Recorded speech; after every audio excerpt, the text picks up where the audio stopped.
आपको पता होगा कि सुदर्शन चक्र भगवान विष्णु का प्रमुख हथियार है। जब जब देवताओं पर विपत्ति पड़ी है तब तब सुदर्शन चक्र ने दुष्टों का संहार किया है। क्या आपको पता है कि एक बार हनुमान जी ने सुदर्शन चक्र को खा लिया था? हनुमान ने क्यों खाया था सुदर्शन, आज हम आपको इस वीडियो में बताएंगे।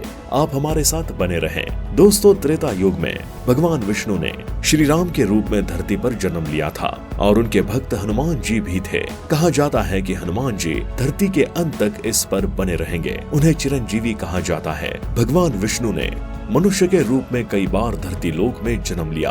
उन्हें हमेशा हम सुदर्शन चक्र धारण किए हुए देखते आए हैं। सुदर्शन चक्र ने रावण के 10 सिरों को काटा था और कई असुरों का संहार किया था। इस हथियार को पूरे ब्रह्मांड में अनोखा माना जाता है। क्या आप जानते हैं, जब किसी मनुष्य या हथियार को अनोखा मान लिया जाता है तो उसे अपने आप पर घमंड आ जाता है। ऐसा ही अभिमान श्री कृष्ण के हथियार सुदर्शन चक्र को हो गया।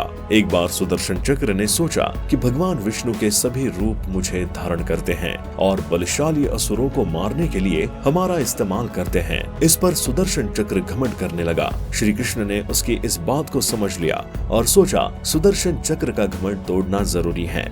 भगवान श्री कृष्ण ने तुरंत हनुमान जी को आदेश दिया कि प्रिय हनुमान, आप द्वारिका आ जाओ। हनुमान जी तुरंत अपने भगवान की आज्ञा पर निकल पड़े और द्वारिका पहुंचकर सोचा कुछ खा ले, और वहां पास में उन्हें एक उपवन दिखाई दिया। तुरंत हनुमान जी उस उपवन की ओर चल दिए और वहां के हरे भरे पेड़ों में लगे फलों को देखकर खुश हो गए और फल तोड़ तोड़ कर खाने लगे। दोस्तों, आपको तो वानरों की लीला के बारे में पता ही होगा कि ये सुकून से पेड़ पर नहीं चढ़ते। हनुमान जी ने फलों को खाते हुए सारे उपवन को तहस नहस कर दिया। ये देखकर द्वारिकाधीश की सेना हनुमान जी को पकड़ने के लिए उस उपवन की ओर बढ़ी और सेनापति ने श्री कृष्ण को इस वानर के बारे में खबर दी। श्री कृष्ण ने सेनापति की बात को सुनकर आदेश दिया कि उस वानर रूपी हनुमान को पकड़कर दरबार में लेकर आओ। इधर श्री कृष्ण जी ने सुदर्शन चक्र को आदेश दिया कि हे सुदर्शन, आप महल की रखवाली करें और किसी को भी अंदर आने न दे। इतना सुनकर सुदर्शन चक्र अपनी शक्ति के साथ महल के द्वार पर पहुंच गए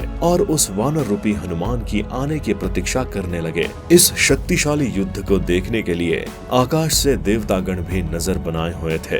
हनुमान जी की लीला को पूरा ब्रह्मांड देखना चाहता है। भगवान श्री कृष्ण भी सुदर्शन चक्र और हनुमान जी के बीच युद्ध को देखना चाहते थे।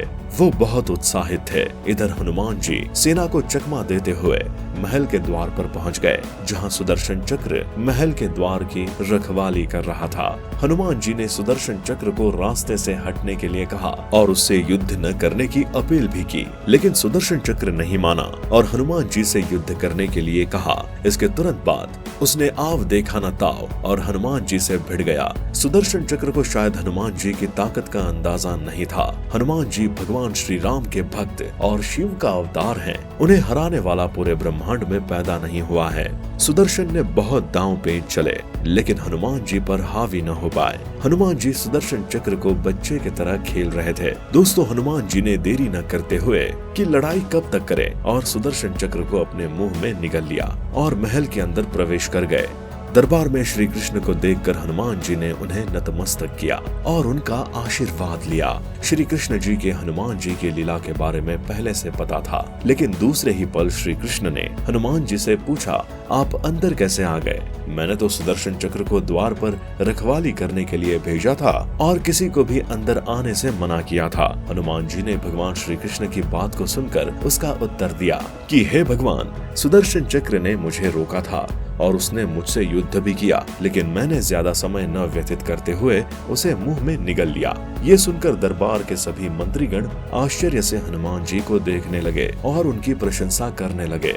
हनुमान जी ने श्री कृष्ण की आज्ञा अनुसार सुदर्शन चक्र को मुंह से निकालकर मुक्त कर दिया। इस प्रकार सुदर्शन चक्र का घमंड टूट गया और श्री कृष्ण हनुमान जी पर प्रसन्न हुए। दोस्तों, देवताओं की महिमा अपरंपार है। कथाओं में कहा जाता है कि देवता लोग ही सृष्टि को बनाते हैं और उसे अपने हिसाब से चलाते हैं। ये कथा इसी पर आधारित है। दोस्तों, आशा करता हूँ कि आपको हमारा आज का ये वीडियो पसंद आया होगा, तो आप हमारे इस वीडियो को लाइक, शेयर और हमारे चैनल हनुमान भक्त को सब्सक्राइब कर लें।